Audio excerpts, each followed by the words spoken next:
साथीहरू मैले चाहिँ यहाँ हट एन्ड स्पाइसी अचार बनाउँदैछु। यहाँ यस्तो भइसक्यो है साथीहरू। मेरो चाहिँ अब मैले यहाँ हाल्दैछु खुर्सानीको पेस्ट साथीहरू। अब मैले यहाँ हट अचार बनाउँदैछु, हट एन्ड स्पाइसी अचार साथीहरू। मेरो यहाँ यस्तो भइसक्यो नि त हो साथीहरू।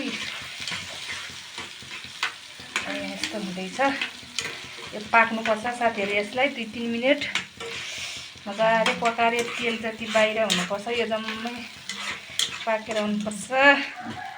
अहिले देखाउँछु है म साथीहरू। मेरो चाहिँ अचार तयार भयो। यो चाहिँ हट स्पाइसी चटनी हो। हेर्नुहोस् त साथीहरू, वाउ दामी छ साथीहरू, दामी। मोमोसँग देखाउनुपर्छ।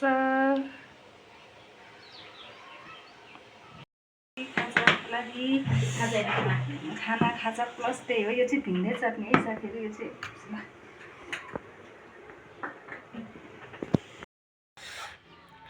साथीहरू म चाहिँ मोमो हालेछु, एक प्लेट त खाइसकेँ। कस्ता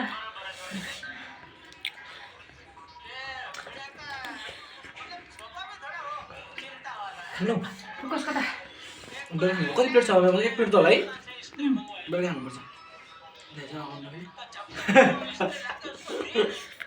दामी साथीहरू।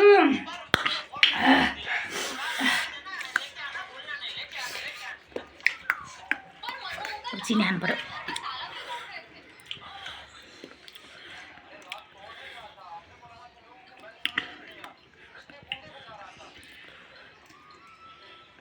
चारो पनि हाल्छ साथीहरू। लुगा फिर वाउ दामी।